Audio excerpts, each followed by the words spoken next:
Salut à tous, c'est Mickaël, j'espère que vous allez bien. Aujourd'hui on va parler d'un sujet dont on ne parle pas régulièrement, les stablecoins. Alors ce qu'on va voir dans cette vidéo, c'est quels sont les avantages et inconvénients des stablecoins et s'il y a aujourd'hui un stablecoin sur le marché qui permettrait de répondre à l'ensemble des problématiques que l'on peut rencontrer. Allez, c'est parti!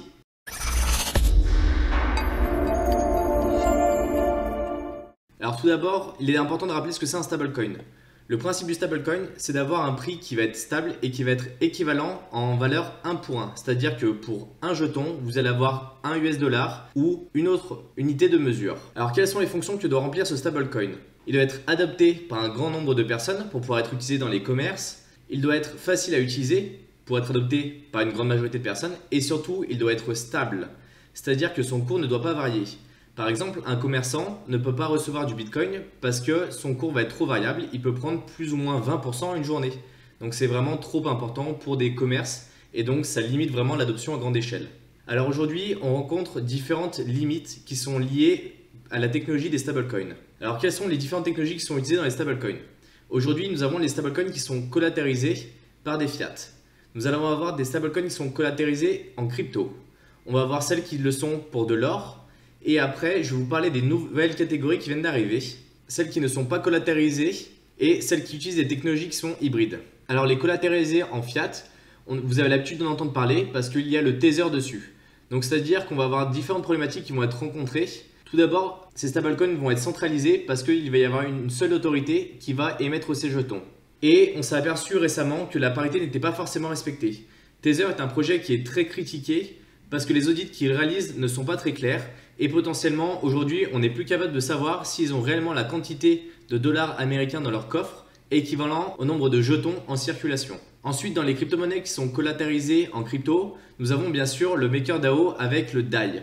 Alors c'est un projet qui est très connu parce qu'il est sur la blockchain Ethereum. Et aujourd'hui, sa principale difficulté est son adoption qui est vraiment très limitée.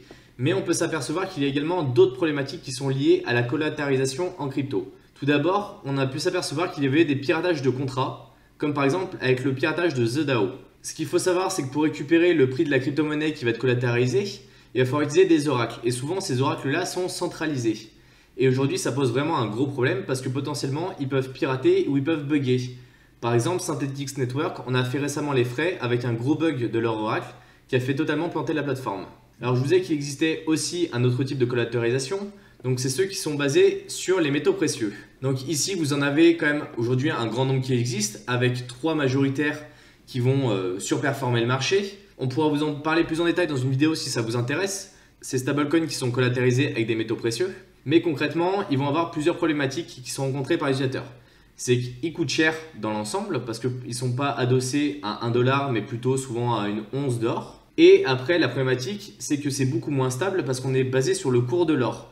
Donc on n'a vraiment pas un équivalent 1 pour 1. Aujourd'hui, nos monnaies fiat sont quand même relativement stables. Alors elles se dévaluent avec le temps, il faut être honnête, mais elles sont assez stables pour faire des achats au jour le jour. Donc on va voir quelles sont les alternatives à ces 3 types de collatéralisation. Alors la première, ça va être tout simplement les modèles hybrides. Donc ça veut dire qu'on va collatéraliser et du fiat et de la crypto, ou de la crypto et de l'or, pour pouvoir garder les avantages des deux technologies et enlever un maximum d'inconvénients. Mais aujourd'hui, ça ne suffit pas et on s'est aperçu qu'en fait, certaines personnes commençaient à développer de nouvelles technologies comme les stablecoins qui ne sont pas collatéralisés, c'est-à-dire qui sont basés uniquement sur l'algorithmie. Il y a un projet qui existe depuis un certain nombre d'années qui s'appelle Aven Protocol. Alors ce projet, il a tout d'abord été maintenu par 2 personnes qui se sont disputées et le projet a été annulé pendant un certain temps et finalement il a été repris par une équipe qui est vraiment sérieuse. Et on verra ça au niveau du cours de son prix. Les crypto-monnaies qui ne sont pas collatéralisées, il faut qu'elles fonctionnent d'une autre manière. Donc elles vont fonctionner de la façon suivante, c'est qu'elles vont avoir une blockchain sur laquelle 2 jetons vont circuler en même temps. Le premier jeton va être volatile, c'est-à-dire qu'il va être lié plus ou moins au cours de l'offre et de la demande. Et le deuxième jeton va être basé en équivalent 1 pour 1 US$.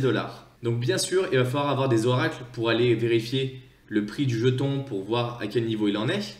Sauf que ces oracles-là, aujourd'hui, on peut les décentraliser. Et ce qui va faire qu'ils vont faire la moyenne des cours sur les différentes plateformes du marché. Mais vous allez me dire que ce n'est pas une grande différence avec ceux qui sont collatéralisés en crypto. La grande différence va être au niveau du principe de fonctionnement. Par exemple, lorsque vous allez envoyer 1000 jetons qui sont volatiles pour obtenir des jetons qui sont stables, et ben ce qu'il va faire, c'est que le contrat intelligent va aller détruire les jetons qui sont volatiles et il va créer des jetons qui sont stables. Et lorsque vous voudrez faire le chemin inverse, il fera la même chose, il détruira les jetons qui sont stables pour créer des jetons volatiles. Donc on voit vraiment que ça permet de réguler le marché au fur et à mesure et qu'on n'a plus ce problème de collatéralisation qui entraînait des prêts et potentiellement des non-remboursements qui entraînaient des frais. Donc là on a vraiment un système qui est plutôt assez intéressant. Et Aven Protocol travaille réellement sur ce sujet-là.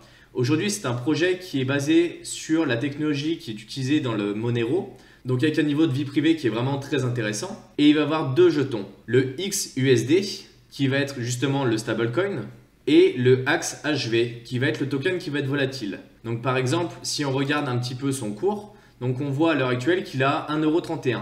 Donc on voit qu'il avait pris vraiment de la valeur, ça c'est le token volatile, et que pendant un certain temps, il n'y a plus du tout eu de volume. Donc là, c'est vraiment quand l'équipe initiale a arrêté de fonctionner. Et en fait, on s'est aperçu qu'une nouvelle équipe a vraiment repris le projet. Donc là, c'est une équipe cette fois qui est totalement transparente, qui s'est présentée et sur lequel il y a vraiment des personnes qui sont vraiment très compétentes pour avoir repris le projet. Et ça fait environ 6 mois qu'il y a à peu près 1 million de volume journalier sur ce protocole-là. Donc là, on a vraiment un produit qui commence à arriver, qui commence à être vraiment très intéressant. Alors, ce n'est pas le seul projet qui essaie de faire ce genre de choses, mais potentiellement, ça peut donner une vraie alternative. Parce qu'aujourd'hui, on s'aperçoit que les stablecoins qui sont collatéralisés en fiat ont vraiment des grosses problématiques sur le long terme. Surtout, il y a une centralisation qui est vraiment très forte, ce qui est vraiment contre l'intérêt des crypto-monnaies même. J'espère que grâce à cette vidéo, vous avez pu découvrir un petit peu mieux comment fonctionnaient les stablecoins, quels étaient les différents types de stablecoins qui existaient. Bien sûr, aujourd'hui, il n'y a pas de solution parfaite. Donc potentiellement, vous pouvez aller voir des projets qui essaient de développer de nouvelles technologies. Faites très attention parce qu'il y a beaucoup de projets qui ne sont pas du tout fonctionnels, qui sont complètement voués à mourir dans l'œuf. Prenez des projets qui ont déjà des preuves de concept qui sont fonctionnelles avant d'aller investir dessus. Si vous connaissez d'autres projets qui potentiellement sont des stablecoins qui offrent de nouvelles technologies, mettez-nous en commentaire, ça peut être vraiment très intéressant pour pouvoir échanger avec la communauté. J'espère que vous avez aimé cette vidéo, on se retrouve à la prochaine, salut!